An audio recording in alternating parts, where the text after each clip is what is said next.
Breaking news out of West Harris County. A man in custody after leading deputies on a chase before that violent crash. Look at how badly that car was damaged. The sheriff's office says they were trying to arrest that man for breaking into cars and shooting at some residents. He was taken to the hospital. He's now in jail. New this morning, Houston police say a man got away after shooting and a chase. It all started just after 11:30 last night on Bronson near Theta. Police say the man shot at a home from his car. Neighbors ended up following the car while waiting for police to show up. They chased it quite a while till we finally got close enough to where we could see it ahead of us. So several officers were trying to catch up to the vehicle. They said the vehicle was doing at least 100 miles an hour because they were trying to catch up to pursue it. Right here in the area of Fuquay, the vehicle lost control, rolled over several times. Police say when the officers got there and approached the car, the man was gone. They're still searching for the suspect and trying to figure out the motive. This morning, vandals hit the Buffalo Soldiers Museum near Midtown. The side of the museum was spray painted with remarks against the Democratic Party, but the vandals misspelled Democrat. It happened at the National Buffalo Soldier Day yesterday, a day that celebrates the contributions of African-American men who fought and died for the U.S. Today, lawmakers in Washington will be looking into sexual harassment in the military, the first hearing of its kind after the death of Houston native Vanessa Gillen at Fort Hood. Our reporter TJ Parker explains what's going on. TJ? Yeah, good morning, Tom. That hearing is scheduled for 9 o'clock Houston time in D.C. And as you had mentioned, it's going to be discussing the sexual harassment case surrounding Vanessa Gillen, chair of the House Armed Service Military Personnel Subcommittee. Congresswoman Jackie Speer will hold the hearing to focus on the sexual harassment she says Gillen faced before her disappearance and murder at Fort Hood. Now, this comes before a rally that is scheduled to be held in D.C. tomorrow. Gillen's family, their attorney, and members of Congress are going to introduce the hashtag I Am Vanessa Gillen bill. The bill will let active duty service members file sexual harassment and assault claims to a third-party agency instead of their chain of command. We talked to some people who are heading to D.C. tomorrow for that rally in support of the bill. Take a listen. I'm glad that women and men are coming out, stepping up and supporting this bill because there definitely needs to be change. The UCMJ was created many decades ago. It needs to be revamped, and it needs to be a third party. This cannot not be passed. It needs to be passed because it could be their daughter, their son, anyone in their family member. We need to have a voice for the people in the military. Today's hearing will look at the Independent Inspector General's reviews of Fort Hood's sexual harassment/assault response program after hundreds of service members have come forward with their experience on the base. Of course, we'll have the very latest on this congressional hearing as well as the rally that is set for tomorrow on ABC 13. So stick with Eyewitness News and ABC13.com. In Southeast Houston this morning, I'm TJ Parker, ABC 13 Eyewitness News. Newly released documents from FEMA show nationwide deaths from COVID-19 have jumped nearly 30% over the last week. More than 149,000 people in the U.S. have died from coronavirus. Florida just experienced its deadliest day yet, with 191 people dying in the past 24 hours. Florida, Texas, and 19 other states make up what's being called outbreak red zones by the White House Coronavirus Task Force. We are still seeing significant outbreaks occurring from birthday parties, graduation parties, family reunions. It wasn't just me being an outliner. Dr. Birx was saying the same thing, that one is universal wearing of masks, avoid crowds, close the bars. More than 1,100 people in Southeast Texas have died from the virus.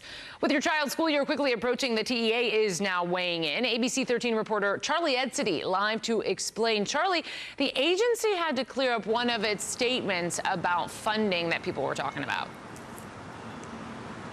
Yeah, that's right, Courtney. It's just very confusing and definitely frustrating for a lot of parents and staff and students out there trying to get this back to school season underway, but there's just so many twists and turns. So let's get into some of those details so that you understand what is happening right now. The Texas Education Agency announced yesterday that Texas public school districts will risk losing state funding if they choose to shut down campuses solely in response to closure orders coming from local health officials. Now, this is is a complete 180 from what they had been saying up until yesterday. So let me give you an example so you can understand here. If Harris County were to issue a closure order and school districts decided to close down campuses because of that local order, they then could risk losing their state funding. Now, the TEA made this announcement yesterday, just a few hours after Attorney General Ken Paxton spoke on this issue. Now, Paxton stated that state law does not allow local health authorities to order the closure of schools as a way to help to slow the spread of COVID-19. So he's basically saying the state must make the decision for schools to shut down, not local agencies. But in all of this, one exemption, the districts who have a start of the year transition period where the plan is to start out virtual and then slowly transition to on-campus learning, it sounds like that has been deemed okay by the TEA, as long as the district can accommodate students who cannot get access to computers or internet. So Governor Abbott, right now, the only person who can decide whether local agencies can control what their schools do as far as closures, he hasn't said anything up to this point. So I know all of this is incredibly confusing for parents. We hear you out there. We want to help you. So tonight and tomorrow night, ABC 13 going to be hosting 2 virtual town halls to help you get more answers and clarity for the upcoming school year, because let's be honest, all of this is really confusing. And we also want to make sure everybody stays as safe as possible, of course. So tonight, anchor Gina Gaston going to be talking with several superintendents about all of these changes. That gets started at 7 o'clock. And then tomorrow night, anchor Eric Barajas going to be speaking with superintendents from Clear Creek and Alief, as well as the president of the Texas Federation of Teachers. They're going to be weighing in on all of these changes. That also gets started at 7 o'clock tomorrow night. So you can stream all of this on ABC 13's digital platforms, as well as YouTube, Apple TV, and Amazon Fire TV. And parents out there, if you have questions, please submit them to us, because we want to ask your questions for you. You can do that at ABC13.com. Charlie Edsity, ABC 13 Eyewitness News. Thank you, Charlie. All right, take a look at this. Took 5 people to wrangle an alligator in Northeast Harris County. It was found yesterday in the Summerwood area. The Precinct 3 Constable's office was called in to wrangle that 9-foot gator, and it looked as though they were riding him. They released it to the Texas Parks and Wildlife Department, which put the gator back in the wild. Wrangle is the only verb to use for that. Exactly. I don't know. Cool. All right, Rachel, what's up? Well, we have a couple of changes coming today. We have a little bit of sunshine out there right now, but it does look like we will start to see more cloud cover and rain chances pop back in heading into the late morning to early afternoon. Also today, it will be a warm one with our high temperatures topping out in the low 90s, and our feels like temperatures will actually be closer to the triple digits. But just like I said, we do have another chance of rain. Not expecting it to be quite as widespread as what we saw yesterday, but we still should see some scattered showers and storms. And over the next couple of hours into the morning, should start to see some isolated showers and storms popping up near the coast. And then we should start to see more pop up heading into the early afternoon. You can see on Future Track, this is showing 2 p.m., those scattered storms there. And any storm will have the potential to drop some quick, heavy rainfall. Yesterday, we saw between 1 to 3 inches of rain with some of that activity, and that cannot be ruled out. And if we do happen to get some of that heavy rain, some ponding, possibly some minor street flooding cannot be ruled out there too.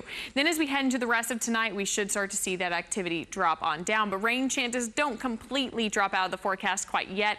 30% chance of rain on Thursday, Friday, 20% chance, and then we'll see that rain chance bump up heading into this weekend as a rare August front starts to push on in. Looks like it'll approach the area as we head into this weekend. That's going to give us a chance for those scattered showers and storms, especially on Saturday. But in terms of temperatures, not going to drop those at all, unfortunately. And you can see temperatures this week going to remain hot, especially on Thursday and Friday. Heat index values both of those days could actually get up to around 105 degrees. It could even get over that at times. This weekend, temperatures in the low to mid 90s. We still have that rain chance. And then as we push into next week, we'll start to see more sunshine, and rain chances will start to really go down.